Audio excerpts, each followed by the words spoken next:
Hi everyone, welcome to V-LITE Design Studio. இன்னைக்கு நம்ம இந்த வீடியோல எக்ஷகானா pendant எப்படி பண்றதுன்னு பார்க்க போறோம். இது வந்து ஒரு கர்நாடகாவை சேர்ந்த ஒரு ஃபோக் ஆர்ட். அத தான் நம்ம இன்னைக்கு எப்படி செய்யறதுன்னு பார்க்க போறோம். வீடியோவை ஸ்கிப் பண்ணாம பாருங்க.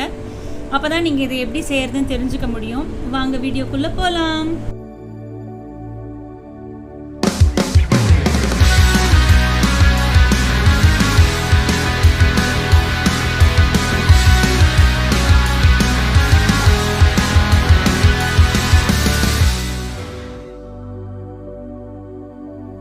பாருங்க, நான் ஏற்கனவே ஒரு ஸ்லாப் ரோல் பண்ணிட்டேன்.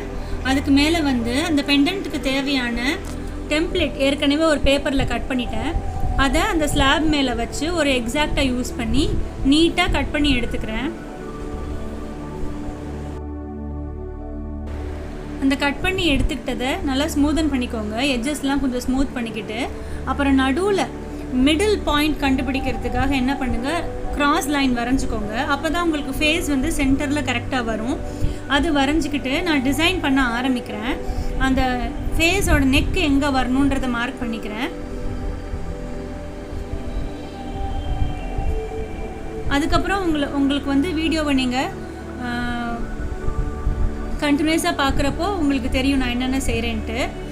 ஐஸ், நோஸ், ஐப்ரோஸ், முஸ்டச், மவுத், அதாவது கண், மூக்கு, வாய், மீசை, புருவம், இது எல்லாமே நான் வந்து ஸ்கோர் அண்ட் ஸ்லிப் மெத்தடில் தான் அட்டாச் பண்ணியிருக்கேன்.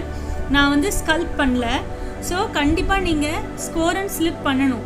ஸ்கோர் பண்ணி ஸ்லிப் போட்டுட்டு அந்த க்ளே வந்து தண்ணியில் மிக்ஸ் பண்ணி வச்சுருப்போம்ல ஒரு கன்சிஸ்டன்சியில், அதை வந்து அப்ளை பண்ணி எதை நீங்கள் அட்டாச் பண்ண போகிறீங்களோ அதையும் ஸ்கோர் பண்ணி ஸ்லிப் வச்சு தான் நீங்கள் அட்டாச் பண்ணணும்.